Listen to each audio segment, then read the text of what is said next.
Est-ce que le problème il y a un mandat à Félix Tshisekedi des alliés délai, tous les alliés absence à vision. Qualité et un mandat, elengi un mandat, et un délai. Motomso a zoli mnoka inana pamba bogangi wo. Tout le monde a rappelé à Neloko papa Tshisekedi azwaka.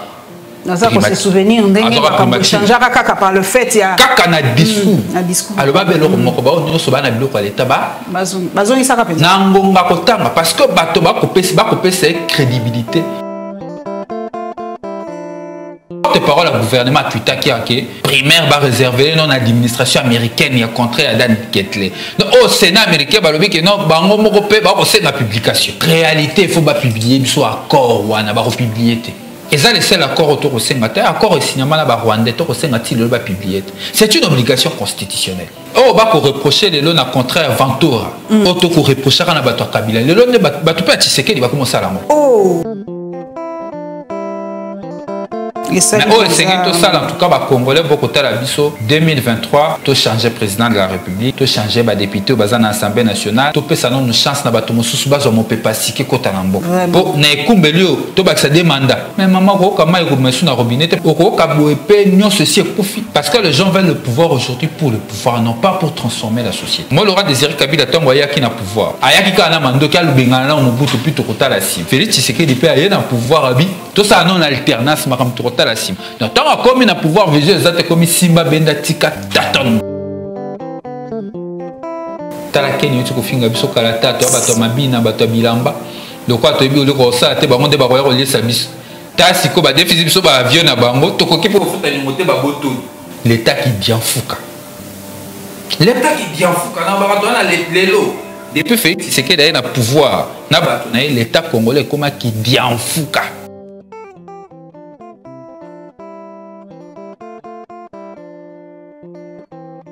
Tozali kosuki sa poso na papa Rodrigue Ramazani esengo mingi ya kokuta na bino lisusu bandeko lelo tokoloba makambo ebele formule na ngai ya mikolo nyonso RDC kolala kolamuka makambo ezamukate esengo mingi ya kokuta bino lisusu papa Rodrigue Ramazani esengo mingi ya kokuta na mama Paulette Kimoto mikolo mo ebele boni papa Sesanga oui mokondi Sesanga za kovanda na kimia kozwa mopepe ya Nzambe akotala be makambo mboka pamba te ye akana vision ya musika makambo to ndongo na lelo ya mona ya 3 ans passé déjà rentrée parlementaire azali c'est azongi azaki qui na rentrée azamoko ba député très actif il est dans mon sala l'état sakanarate et si cas de voir à l'été bengaka azonga simate azaki na rentrée parlementaire pamba te batwaye qui envoie la initiative qui va réforme où il y a sur le processus électoral où ta 2019.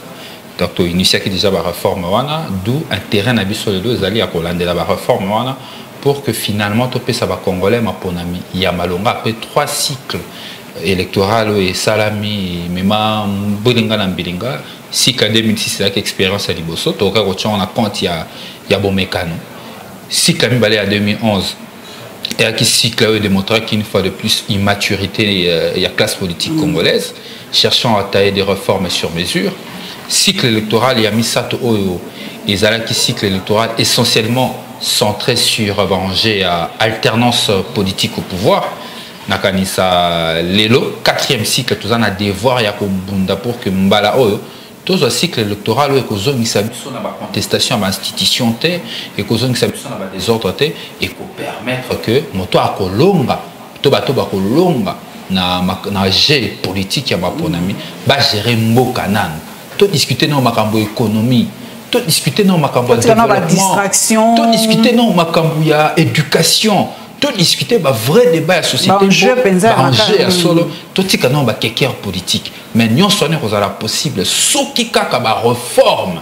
Oh to ko sala na enjeu, il y a session parlementaire tout ça liango sans quota la ba intérêt na biso moko politique. Tout est sens patriotique liboso pour que tous la réforme consensuelle. Papa Rodrigue Bozo Angers za makasi po lelo na otoko tanga peka siko papa Steve Bika yona patiki wa ye pétition pour na changement de la constitution toyoki pe ke loi chani pe balobi pe mbalo ekoya donc eza penza nini session parlementaire moko ya kito double hein ya mbalo. Bon omoni ba fanatique baleke belé. Oh ba fanatique ba supporter bagangi Eh, ba fanatique penza ko bato bazara mpo na kosala plaisir na bakonzi ya mboka. Parce que ya ko bundela ka lukamo ebonga esika ya kovanda. Bato oyo tangi ko kala mingi te bato ko bundela Kabila neti ba boma Tshisekedi. Ba bunde wana ile kwa FCC cash ba nyata na bahati na makolo. Nyonso wana po ba bundela Kabila ba la sa Kabila ki ba na bulingwa Kabila koleka. Lelo kaka ba même personne ba ko la Tshisekedi ki bango ba na bulingwa Tshisekedi koleka. Tia koluka va toucher article 220 pour prolonger le mandat à Félix Tshisekedi. Maman, toi, analyser. Est-ce que le problème, il y a un mandat à Félix Tshisekedi des alliés délai, tous les alliés absence à vision? Bah, résultat chaotique au toit dans le long terme, la gestion à la chose publique. Parce qu'il y a des soirs à Otiko le Baron, quand il y a un temps militaire, à gérer Mboka. Donc, il y a pour reconnaître l'échec, que gestion est chaotique. Ça veut dire, problème, il y a un mandat à Tshisekedi. Il y a Félix Tshisekedi des alliés Ngongate. Pour moi, le Félix Tshisekedi a passé 40 ans dans le mandat moko. Naba tard où ils ont la gestion et le pouvoir absence à vision, manque à leadership éclairé, inexpérience, il y a des choses publiques. Tu rechanges le roté. 40 ans, tu retournes à rang. Parce qu'en réalité, qualité à mandat, il y a un mandat, il y a un mandat politique. Et on a délété. Moi, comme ça, je n'ai pas de tout le monde a rappelé à Neloko, papa Tshisekedi Azwaka. Dans ça, pour se souvenir, on a changé par le fait. Kaka na discours. Alors, parce que bato ba kopé c'est crédibilité, ba kopé ça y est pifoan. Le problème il y a Félix Tshisekedi, c'est n'est pas à délai à mandat naé. Les problèmes qui se posent aujourd'hui, c'est l'absence de vision, manque à rigueur et à conduite à politique publique, inexpérience naé, absence de leadership éclairé au sommet de l'État. Il y a un mois là, au comment on a bataton et libellé. Donc Félix Tshisekedi a problème à mandaté. Et de deux. Bato bakoluka ko lubaete Félix Tshisekedi Segeli accéder le pouvoir. Alors, il y a depuis que na Kasai, il makamboleka qui est belé, blocage des alaki, FCC cache et tout ça, une attente, Covid et tout ça, lobby, boutique les deuxième. Et droit na ya constitutionnellement, à ça fait le droit de mandat. Donc boutique aye na 2023, à cause la nyoso à une majorité, à cause la nyoso à kokisa ba promesse nae, alors ben kebino. Nyoso di maté kazaki na ba blocage. Deux choses dans le camwa mandat. Il y a Liboso, mandat, il y a sur les alliés droits constitutionnellement reconnus, mais les alliés indignes et les alliés indigestes, qui est président de la République en fonction. Plus d'une année avant fin un mandat, Akom a déjà coupé ta masola maponami. Ça veut dire que lui-même considère déjà que ce mandat est fini. Le une année qui reste ici, c'est l'élection anticipée. Tout ça en France. L'élection aux Arcalates. Macron s'est prononcé quand? Macron s'est prononcé comme candidat quand? Il n'y a pas longtemps. Mais puis mon continent, déjà une année où il comme en 2023, mois, pour nous, déjà ici. Il y a un an aussi, quand on fait Tshisekedi. Au lieu d'exceller le temps, il y a un mandat dans le soir, mandat n'est pas Marius, mandat n'est pas Iboui. Ah, c'est l'élection anticipée. Mais l'électoral est dans la montée. On a saigné. Mais il y a déjà qu'on considère que le mandat n'est pas ici. Parce que dans le monde, il faut que la gestion en boka. Le lingue ya komona isika komema mboka. Et si quand il y a kokana mema mboka, il y a komema biso ba plainte, pas komema biso ambition électorale. Mando non to clôturer te non pesi peuple rapport ya mosalo apesa kiote. Mais bino bona miso komona te ke makambonyo so sali atabino moko. Chile jelo sali Ramakati, gratuité enseignement et salami, pas projet à voyager, ouverture diplomatique. Ah, ça lui pas comme besoin d'aimer kakate. Maman. Ne faisons pas l'opposition pour l'opposition. Maman Paulette qui monte. Et ça peut occasion de ça va changer la constitution. Et à moni awa constitution et liboso baba qui bakamba blocage qui est blocage mon blocage qui a qui Kabila. Et le mois Kabila, vous avez bloqué si que ça Katumbi. Et le mois Katumbi, comme une constitution, vous avez bloqué. Oh, comment c'est quoi la constitution? Mais on va changer. La constitution. Non, parce que ça fait forcément pour naïté, bah on changer peut prendre ma cambo belé. Maman, au moins, n'a pas soit analyse. Si on a fungolo, n'importe bateau pas comment on a ma cambo. Peut-être bateau pas comment on a quantité. Au moins les bateaux on a soit quoi analyser, bah il y a changer la constitution.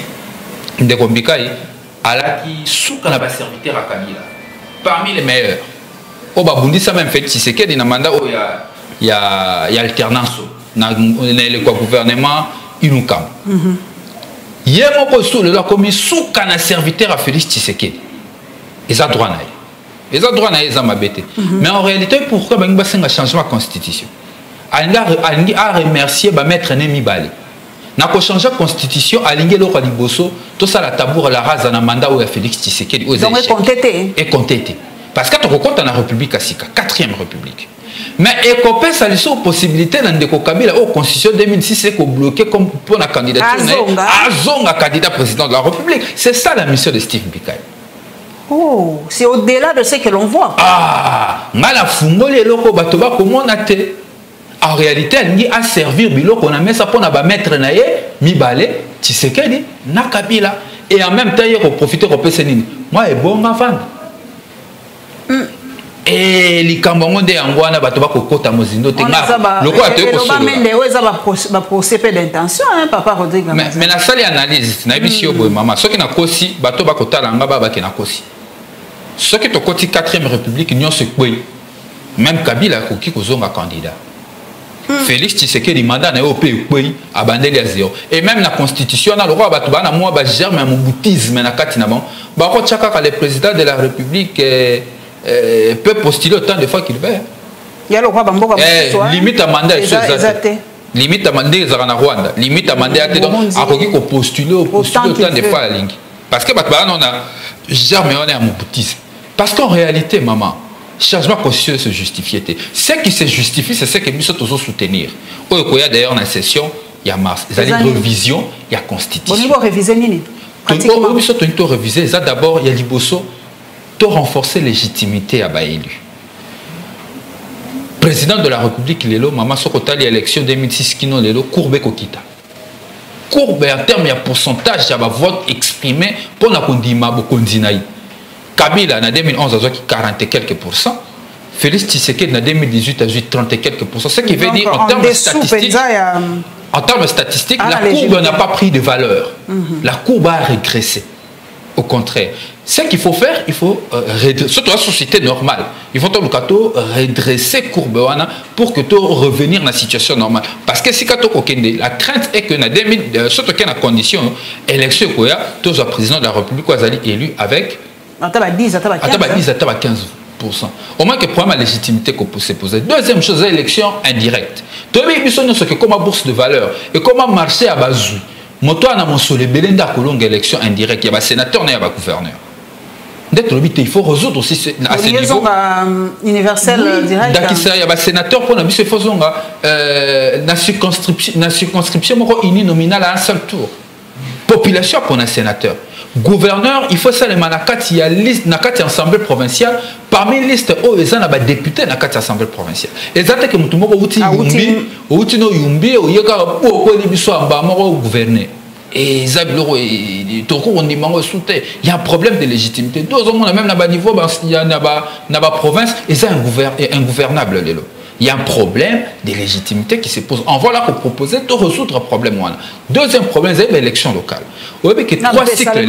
Depuis 2006, hein? 3 cycles, les lots. Motomo, quand il a retrouvé solution. Mais on vole depuis 2019. Alors, ben. Tolobi. Et là, on empêche tout ça à l'élection locale parce que ça coûtait tal. Et ça coûtait moins tal parce que la circonscription et que ça a moins belé. Tout réduit rien. Réduire on a un niveau, il y a une ville, il y a un chef-lieu de province. Donc, tu rationaliser le système de décentralisation. Donc, il y a un chefferie, même un chefferie, et ça, une entité décentralisée. Il y a un besoin d'habiter. Ce qu'il faut faire aujourd'hui, il faut te ramener à un niveau, il y a une ville, il y a un chef-lieu de province. Comme ça, dans un premier temps, c'est vrai que l'objectif, il y a décentralisation, il faut que là, tu es un sous-camet, tu es malembe. Tobani na niveau n'est plutôt kokita. Ba question est bon belé ndaxama makambo double nationalité, makambo za mo belé auto lubi na kati révision constitutionnelle to proposer mais auto boy. Ils allaient te toucher auto ko benga ba qui a démocratie. Neti ba article 221. Mandat ya chef de l'État. Na durée nango. Na ba liberté ba congolais. Tokoki kondimate ke ba toucher. Mais avant to comme la révision constitutionnelle, il s'engeli ba poser acte et volonté politique. Parce qu'il faut que on a 2 tours d'élection présidentielle, ils ont dit promesse il y a Félix Tshisekedi à ça là va Congolais la 2019 na discours né à Liboso sur le tas de la nation. Sauf si Félix Tshisekedi n'est pas un homme de parole. Si c'est un homme de parole, il doit s'investir politiquement pour que les élections aux à 2 tours. Les images sont là, le chef de l'État fait une promesse et il a même demandé aux députés à Senga député qui va travailler pour que va atteindre l'objectif. S'il a un bon leadership, il doit nous amener vers sa vision. Parce qu'il y a une idée en vol. Ayoka Kiango Andimi alors bien au pays Liboso, il y a tribune, même directeur de cabinet à l'époque, Vital Kamere, na Jeune Afrique, a confirmé la proposition de soit en vol Toloba. C'est quand même important, il s'est tout rappelé dans le bateau. C'est important. Avant de commencer, c'est volonté politique du chef de l'État et la mise en œuvre pour que lever d'abord l'état de siège. Parce que ceux qui sont en état de siège, on révisé constitution. Il faut pas l'état de siège. Il faut pas l'état de siège. Le chef de l'État et sa majorité n'est que l'élection faut aller dans 2 tours. On est allé important. Et puis Moussou c'est allé loi électorale. Bolingi dit la loi électorale. La loi électorale oyo tolingi ya liboso ça etumbo na kanisa oza mpandisa ngakala na 2012 air honorable c'est ça la proposition de loi portant révision il y a loi électorale à l'époque liboso babenda tolobaka déjà makambo ya vote et ça nini publication ba résultat bureau par bureau ou ta 2012 c'est envoie la tombola mongo pour la likambo mbalo bolingi ça m'appelle bureau par bureau mais oui et ça ma bureau par bureau et puis comme tozokoza na machine à voter publication dans ton bureau ont publié mbalamoko les kana site ya Seni. Parce que le combat ici c'est la traçabilité, la crédibilité des élections. OK. Toti kanon maman, on dit que tu dépassera plus de 1 milliard de dollars chaque cycle électoral. Mais pour quel résultat?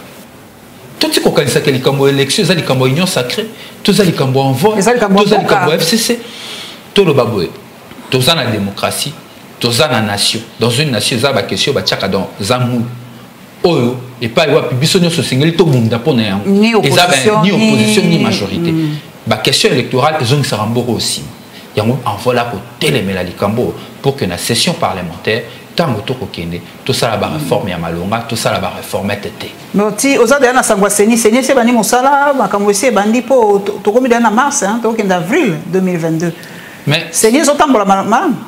Seni potambola malamu et à la administration il faut passer mon sola ça mon sala mon sola va passer quand malgré la bitumba il y a même il y a organisation à l'élection il y a volonté politique à chef de l'État si le seigneur ko le la ma mon sola et à normalité et ça normalité à tamoké chef de l'État c'est ngeli na ye a tia volonté politique ya malonga pour que to kende na maponami ba pesa seigneur na mon solo Seigneur sala mosala mais oh ezali motu ya mama Seigneur sola Seigneur IDPS mais on a convaincu kata ba tie Kabuya président ya Seni Babaki Kabund secrétaire exécutif ya Seni Félix Tshisekedi attend l'élection un seul tour so élection ona eza bien organisée traçabilité ba résultat ali Félix Tshisekedi a obimate oh il y a un moment makambo Seni penda nako kipete tota makambo électoral c'est ici basalaki nyamu loi électorale ba résultat il faut ba publier bureau par bureau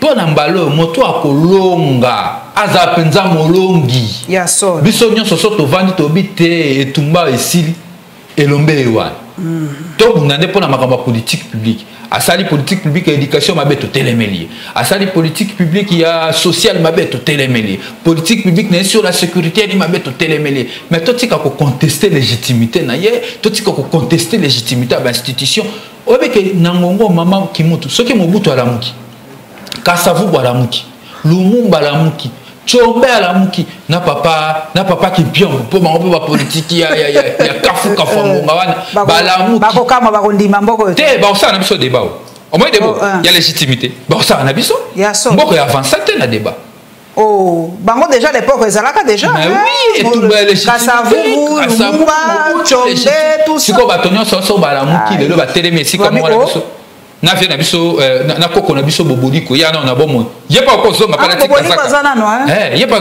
tikazaka to terminer boto komi ko ndongwa na quoi parce que c'est le même depuis 1960 les autres sont et envole le loto ko bunda pour que tout longola débat wana débat légitimité tout longola ba débat politique et si là ce qu'on perd d'élection élément d'opposition contrecarrer pouvoir ou démontrer que politique n'est pas il y a une politique à Malonga pour la Congo politique qui peut avoir idée bako kakate kaka en vol biso en vol neto kana makanisi batu pe balemba biso makanisi eleki te ba congolais moi maele bali ko bangala yote batu balanda kabino bali papa to ke non na masangwa mawao lobby na la muki na côté tutosphère congolaise na biso na moni sangwa liwa ya ba députés provinciaux zindi na mai ya mai ndombe papa salenga mali lipoka la mingi te na utaki kuti na leka kibeka na pomana na comprendre te na yoka sango depuis bo mwana bato bazinda kala mai yango na bato bazinda solution ni na bito za no pa ingénieur te mais ozaka mutabwania solution ni ba ko zo par rapport ya pont wana po éviter ka ba accident modèle wana ya liboso mama na éviter so ko so le cas place yango na so le cas na sala na kenda nyoki pour le cas OK na nyoki il faut le cas na kenda kwango na kenda kwilu na cadre ba kambo activité à partir na tamboli mo mingi na ba province yango ngaso na ko lo bala Congo na vraiment différent na batobele parce que na image ya Congo profond na yebi neni bakati sarama mai ndombe on a pokota nyoki na yebi somo nini ya rawana et le lenge nini na ba condition nini ba congolais bakati cela et tant na mona ba ba naufrage de salemaka na mai wana na kamora mingi te parce que na viva ya motuka mobimba na bato na kati na viva yango na mona makambo wana nyonso donc biso soko to beta masoa Congo na beta ngo pena na mozindo parce que Congo a mwanda muna ko beta tolo teke na ebinyoso soué na ngana eba nyoso ekoya mais moi bisike belé na komi déjà maman ya liboso zali ba condoléances na ba ndeko na biso ya député provincial ba député mabota na bango province mobimba ndenge ba perdre ba élu ba député ba tominer ne bongo ba père de famille ali pasi ezali en conséquence na biso en termes de gouvernance Obinzela on a battu belé. Mentir toujours pas des leçons. Et si quand on est zakarani, on a vraiment ici quand on est vraiment mon kebo. Au monde a raté. C'est vraiment dangereux ce qu'on a c'est si quand on a eu mon thème ko beta na ba chauffeur ba ko kumba bino ba ebi ke nzelo to ko katisa et ali dangereux. Yango et sengeli une bonne politique à infrastructure. Et pour ça il faut investir. Maintenant on va devoir détourner à 50 millions.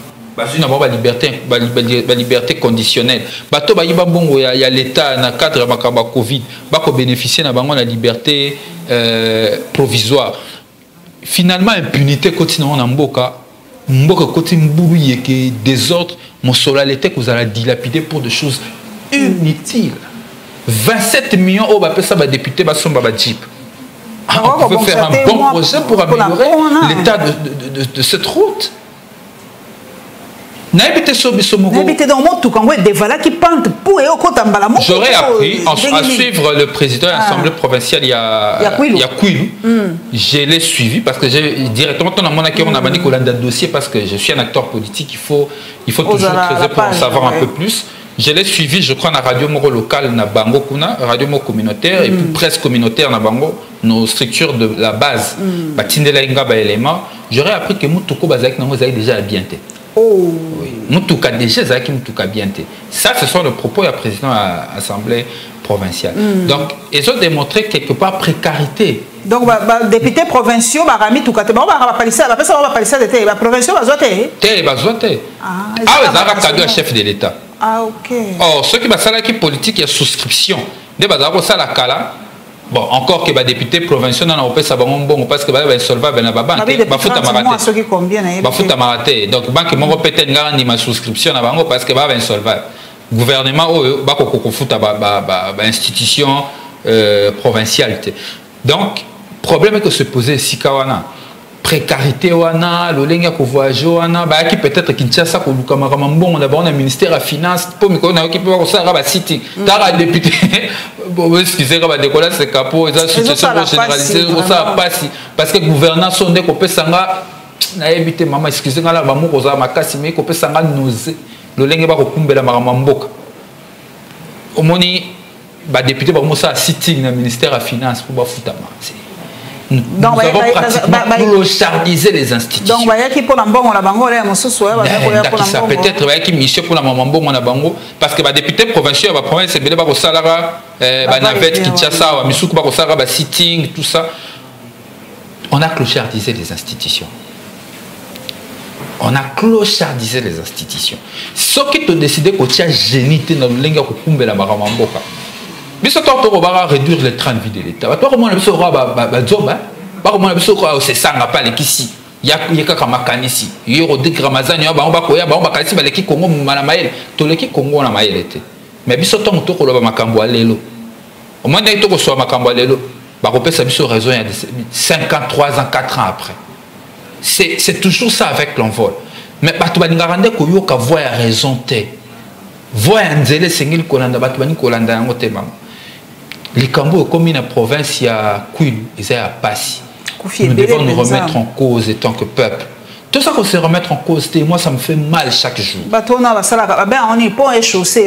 La mission dans Kolukana, nous avons expert, il y a pont et chaussée, expliquer mission le roni. La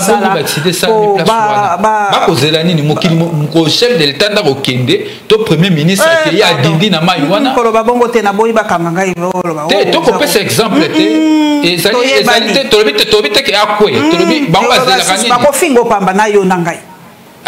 Maman, le quoi, bango pe ba kabongo to tika ya likanisi na biba zela teke oya makasi ekoma to suka ka bango ba se et memi biso pe na dossier oya kozonga mokonzi ya mboka utaki ko se faire soigner to monaki ndenge ba to bayambaki et coïncida ki pe na ndenge moto pelaki o monaki ba image ndenge moto pelaki na de bonhomme papa na ngai to ba dépôt ya l'état té place batika carburant. Et ça qui dépôt privé, nous allons comprendre bien. Donc, motoye moko azui a sombi ba carburant d'ailleurs até nanda konaye to na lopango, c'est ça. Ce que nanyo sona ya secrétaire ministre hydrocarbures na tangi a le reporter plainte contre mokolo dépôt. A reporter na ni plainte. Mokolo dépôt na ya reporter plainte. Siko pota kala ba service na ye tant que ministre ye ba kiteke ba dépôt to robe ngo pirate. Ba dépôt ya mingi. Na Kinshasa. Na Kinshasa. Et elle est belle. Et elle est belle, l'État est au courant. Mais il faut contrôle ici. Mais il faut que la première fois dépôt. Au moins, il y a des dégâts. Mes condoléances. Parce qu'elle voulait sauver ses frères et ses soeurs. Bon, il y a des bosses pour la maladie chef de l'État. Bisoto Ali Bato, Tubuka qui même Mabolongo, la bisoto chef de l'État Bika. Azongi déjà, au moni et en bonne santé. Teawa Mokonzamboka, il s'engela Zama, Nzoto Kolongo Nazama Kassi. Bisoto Ito Mona Makassi, parce qu'il peut faire ça la passation civilisée. Il y a pouvoir. Donc, on a la deuxième alternance. Parce que dès 2023, il s'est gagné comme un sénateur à vie. Mais pourquoi comme sénateur à vie, il faut ça, nous autres Kolongo. N'a pas qu'à nous convalescent. Na ko sambe la pe malade yango ekende nyonso aza penda fati fati béton penda béton te manango dernier on est si la penza et si la nyonso eza soit discal soit cervical wana pe mako ni kama susango te 1018 membres na cabinet communication a buru yeki to ebite to ka bon na porte-parole pas gouvernement yimo pas ko musique sa moto na communication ba créer zizani na makambo ya li présidence na gouvernement ba communiquer clarté. Bah, il y a ici population clairement qu'est-ce qu'il y avait. Si quand tu habites Zaki ni hernie, Zaki motema et Zaki opération, toi ça comme là-bas ici. Bon. Côté porte-parole lui a zokobé la tani malamu. Bon bref, à quelqu'un qui a check-up. Mais le check-up côté bah ici c'est qui check-up soutien qui moi opération moké, bah bi quelque opération ta comme là bah ici. Bon, moi je peux pas tenir dans le cabinet, je peux pas conseiller le roté. Moi quand j'ai beaucoup bien la bangote, ça fait presque 4 ans l'élo. Donc on a un désordre dans le lingue. Na même ministre de la communication, il m'a coupé à s'embrouiller dans ma camon. Bon, il peut pas aller pour s'embrouiller quand même pas en bas. Patrick, moi, il y a une communication, on s'embrouille quand même.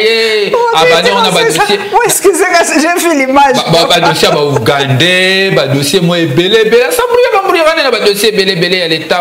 Bon, on fout à ma rappel bon à l'État, bah zoabé le roi, bah kozoana, ngoma pe koya, bah tasso, bah kozoma kamambo, kapo bah kumbelango. Donc, président de la République, biso sengi pena abikamba. Abika, prompt rétablissement. Tokoma 2023 peuple a causé l'année ma pone. Propre rétablissement. Propre rétablissement naie. Bisoto a batoté to souhaiter ma belle moto. Jamais. Au moins est honorable c'est ça manenga za en opposition. So au PCP monde que bon fait Tshisekedi a robomate. Ata yo qui complot a kofunda yo. Parce que d'abord bali bato baeba. Eh mais minga na dossier François Béati wapi. Bato ba comme ko milela le poto katia wa tout ça to comprendre te ba élément ngo kaka yo zali juriste ba bani d'équipabilité comment on dit des présomption d'innocence te o muso ba éléments ça penser ça indice sérieux voilà merci papa indice sérieux de culpabilité ti lelo ba indice ngo bazo kanisa kaka maman la ka ke anereza qui humanisé mais ça humanisé pas ça bien ça na cachoté ça la moi quelque part il y a bien moi qui tu as la liberté thème.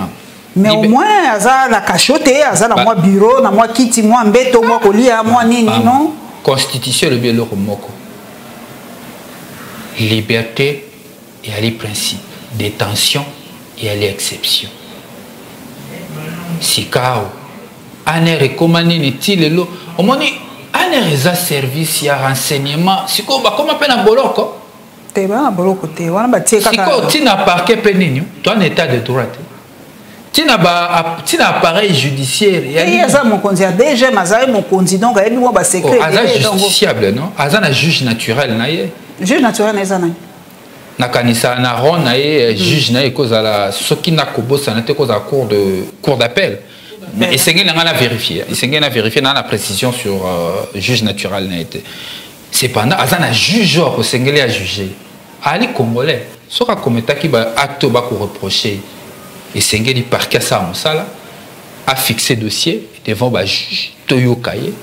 Mais pour voir les un dilemme maman. Dilemme ni papa. Dilemme ali makasi ba komi tuna.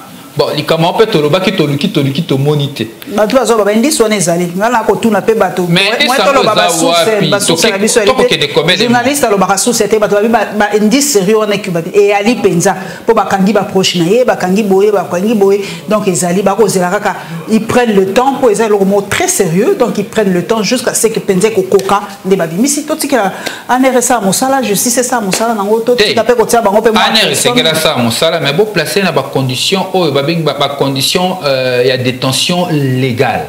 Parce que les lots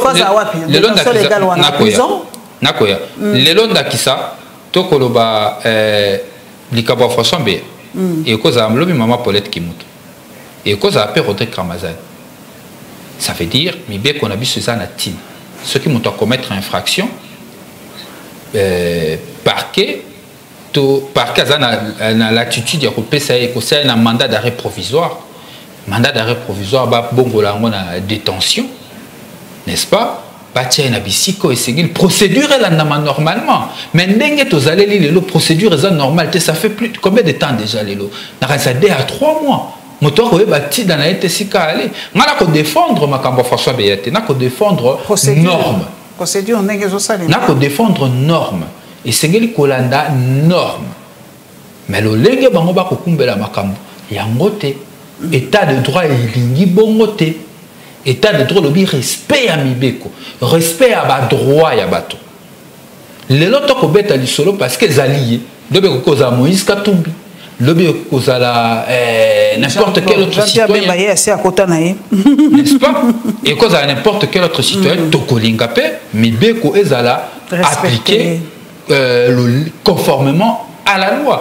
Non pas mais la procédure moko spéciale au bako tchaka na hôtel, bako tchaka na flat, to éviter le lengeni mutako bika, tout ça c'est compliqué. Ceux qui muta sali infraction, botier la procédure, ceux qui fuitent na eza craindre possibilité à détenir ezali. Parce qu'on a peut-être le roi moni nete papa Kaleva kima na eti, yango pe la vitete peut-être bazo banga na so bation biso détention na makala so bation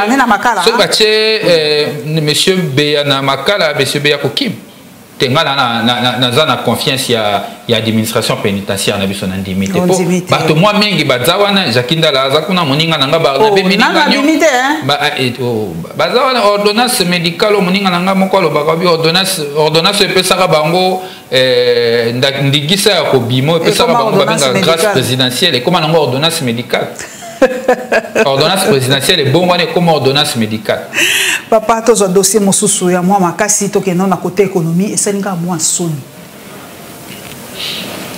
la ba Kenya les sous nini malona to tomboka ki to lobi vice-président ina droite ya kofinga biso boye excuse ba camion seleki to futi ni kwa Kenya West ba boto biso ba avion to ba suni to kangi be mono côté to sambo c'est ce que le Congo c'est l'euro honorable c'est sanga lobaki na area message de vœux na et Congo ezangi dignité le Congo a son dignité te tala Kenya tu ko finga biso kala tato bato mabina bato bilamba le quoi to bi le ko sa te bango de ba ko lier sa biso ta siko ba déficit biso ba avion na bango to ko kipo futa ni moté ba boto l'état qui bien fouka na bato na lelo depuis fait c'est que d'ailleurs na pouvoir na bato na l'état congolais comme qui bien fouka tala son mais biso mama na analyser nini ya mama to ko analyser nini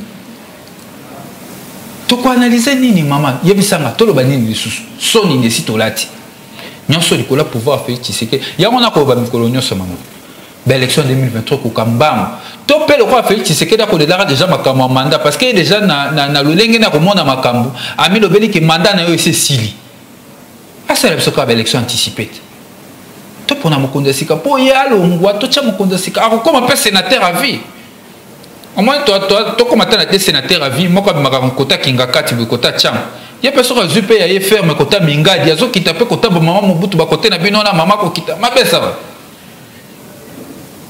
parce que ça ne va pas on ne gère pas un état comme ça regarde talane to koti na bosoni. Là maintenant ils vont dire quoi parce que yebisa ki bango to lobaki que vous aurez du mal à payer. Tant que vous avez la télévision, vous avez jaloux, tout ça, l'union stobi, botika, bo économiser, bo bunda, bo ça, bo que bo sombata moko ya bino moko. Tozangi mbongo te. Mais talale.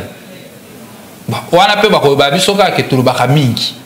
Que rote kamazani a se sanga na lubaka mingi. Envola se sanga balobaka mingi. Lelo. Biso toloba makamusuka nango ba pesa biso raison na sim parce que toi na sens il y a anticipation à vie politique. Nous anticipons les événements politiques. La gestion de l'état to yebi ezani. Mais ça passe comment na makamabo mama. Pas si a kosakanate.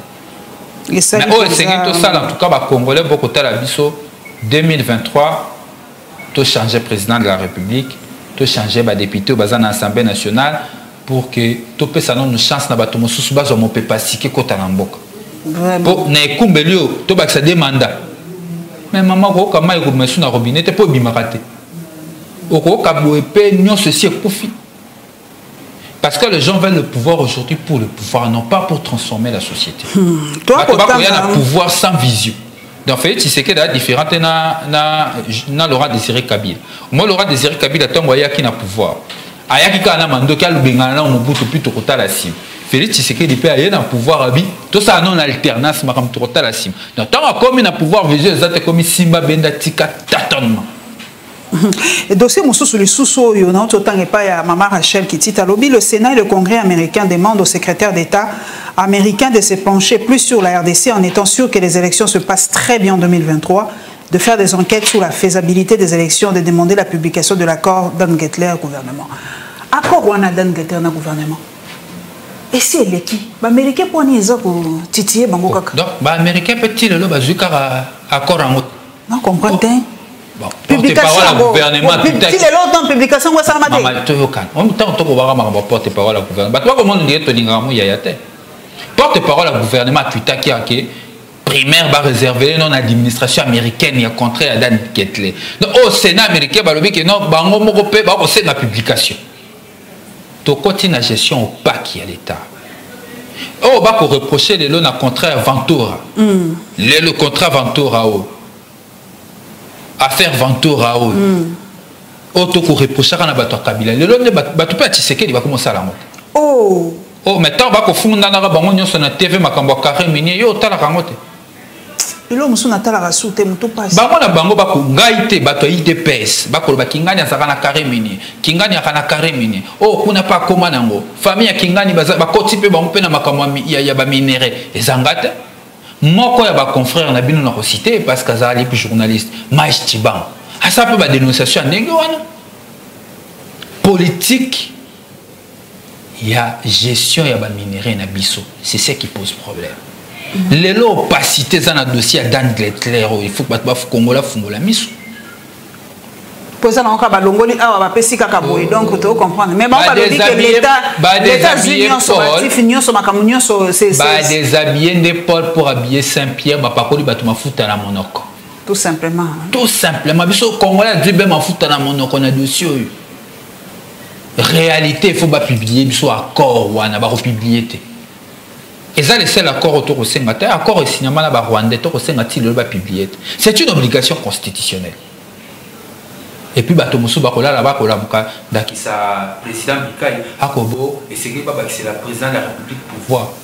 Toi, la présidente de la République. Comme hyper présidentiel, un pouvoir hyper présidentiel. Signera déjà un accord sans informer la population, sans informer le Parlement. Renouvellement état de siège, comme à l'ango fantaisiste. Pouvoir c'est la chef de l'État au hasard. Du point de vue théorique, Tozana est un système semi-présidentiel. Mais du point de vue pratique, nous sommes dans un hyper-présidentialisme. Et les Kenya ont Mobutu. Donc,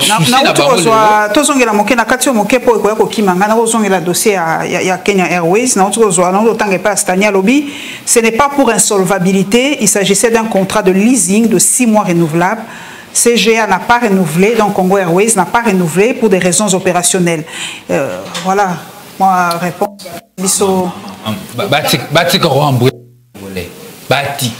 on va dire pour rationalité kaka na la posa okota na ba terme technique té pour Congola la nabiso comprendre tout personnalité à péter technique té tout ça simple donc bazo qui avion na rapport à 6 mois et puis aux contrat non renouvelable hein ça ba correct ko renouveler ou pas bazo ko 6 mois puis ki na ngote té ba kokinde té ba monike ba kokoka yango té ba kokoka té to tika na biso ko komema congolais na logique ya milai ba kokoka ko gérer makambwana tina suka parce que objectif non na suka ça qui va récupérer ni makambo mais c'est impossible no lingi na bango okumbela makambo donc voilà moi réponse ya nani to ko kene malé mais pas tango to zo kene babi na air to ko enregistrer émission ko tenir 45e conseil des ministres. Président, c'est lobby en tout cas. Cette réunion se tient au lendemain du retour triomphal, va préciser, du président de la République après un séjour de 11 jours à l'étranger. Voilà. Attendez, adjectif triomphal. Est-ce que pour nous, image on a retour en triomphal? Maman, est-ce que le chef de l'État Namboka a une personne à qui est populaire? Parce qu'il y a le président de la République. À moins qu'il y ait ma popularité, parce que si on est président de la République, ou Congolais à Yambo. Retour triomphal insiste la présidence. Pour l'année, il va insister sur retour triomphal. Quand on a le but, ils allaient le lingue na bango au monde na makambo. Chef de l'État, batang avec la classe. Na bana na biso il y a école maternelle. Babi qui est président Congo comme on est Félix Antoine Tshisekedi. Triomphe en yani. Triomphe au biso to causer les alités que batbayambi bato IDPS basangani ceux qui 500 000 bako yambe na aéroport. Triomphe au Congola causer la lelo ya limoko. Situation sociale nezala qui toque alors que yemoko président de la République qui a reluisante. Ba triomphe biso to causer la yango. Bana na biso bako kende na classe na cadre gratuité batanga. Bazo enseignement ya qualité. Wana de biloko ya kobetela ntango kobetela mbonda. Et le Congola kozela zo lotili qui a zo mai. Et le Congola kozana ese ali paix. Et le Congola kozela ali makanisi ba accident comme ni ba député provincial a kuilu ko maté po ba bungisa ki pont ya mai ndombe. Et le triomphe auto kozela yango wana coupe to kopesa fait Tshisekedi yango. Et elle était 500 000 personnes, ce qui 5 000 personnes il y a des personnes qui ne voyaient même à l'aéroport retour triomphe. Il y a yo mokonzi ya mboka esika ba peuple ba kozelo ko yate yo ko bino boko yaka bena makambo ezangi tina ba fatalité et ba futilité ba ko yende na ba futilité à lolengo mama peuple a causé la résultat musu mais bino boko bete la biso tolo retour chef de l'état attaqué bisika nso ba ko yambaye aza congolais ayambo attaqué pas na pas inkongi la ba ko yambaye na mabunda na village na ba ko yambaye ali congolais ya yambo bisika nso keneke za na kasai wana ba yamba kiete mais na suka batu na sima discours batu ba ki déçu ko yamba ba ko yamba na bango ye mais congolais ko zelene na réalisation ya ba promesse. Chef de l'État n'a pas comme poseur de première pierre.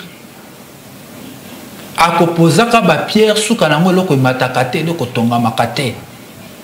Biso to kozelene na ba chantier nyonso atia mabanga te ba chantier ne tongama. Voilà ne to komona triomphe. Bango Victor ba komona ka ali nini 5000 personnes et des personnes non ya chef de l'État na ne.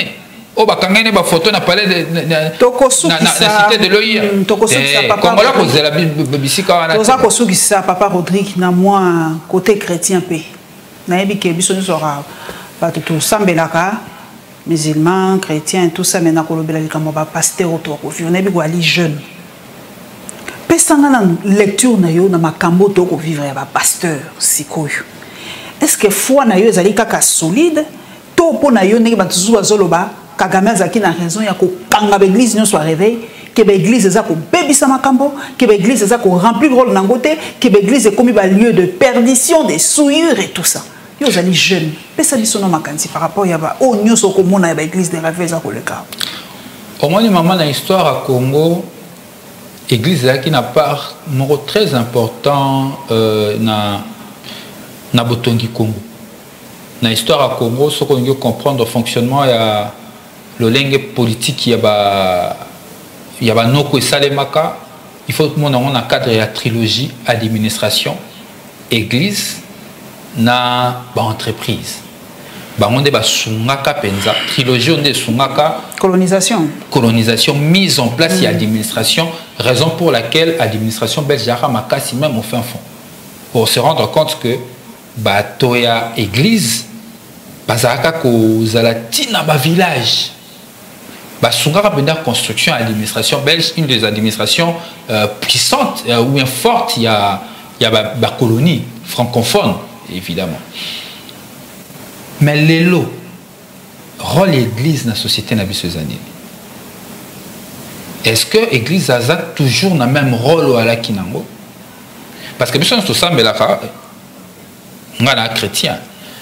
Tu peux espérer un jour enlèvement koya to komona nzambe wana za rôle l'église ko conserver foi mais église ali pe na rôle na kati ya société ya ko tonga moralité ya bato ya ko lakisa bato nzela kolanda mais église wana ekumbami na ba leader bato ba ali liboso ezali bato ba ko kumba milimu ya bampate esengeli na bango bazala ba exemplaire ya solo na biblia ya balobi pe ke Otika bango bako le sika moko de bokomona mabe le blé est livré n'est-ce pas le blé est livré ya malamu na ya mabe mais sika wa po tuni likambo afwa na ngate ngala koki ko bungi sabo ya mbina ngate po moto abungi pamba te ngana chaka bena moto nanga ki eza wa simbi mikro à côté wa komi benga prophète mo bateli pate pasteur ali moto bokwei na ye faillible bokwei ya bondimi na ye makambo ye asali na bokwei na ye etali foi na ngate relation na ngana nzambe po bondimi ali motema na ngana nzambe n'est-ce pas donc moto po na nga ko sa boyambi na ete po moto mokila kwei ça sert à rien ça va servir à rien seulement oh, il faut que ça, que l'État, il faut réglementer le secteur. C'est ça la grande question. Le secteur, on les a trop laissés à l'abandon. Les secteurs, il y a des églises, c'est à la réglementer. Et l'État, c'est à la stricte. Parce que ce qui est habité, l'église, les alliés, si on a l'église, a la spiritualité, a la prédominance sur Bissobato. parce que to kondima to na bondimbi mais ce qui l'état pas tiki secteur on les a ramonto là na tongo ala muki boa bandi ya yembonda bandi ya yenini to côté des ordres. Or l'état ce qui l'état est yakana mukili l'état qui pour organiser pe coordonner. Alors parce que l'état existe, l'état doit ordonner et encadrer. Merci Papa Rodrigue Ramazani tango na biso ya Rosala elongo e komina suka. Merci na bino pour na fidélité na bino na émission ya Sololi. Merci mingi toko kutana mbala ya sima. Nzamba benisa bino abenisa pe biso lokola.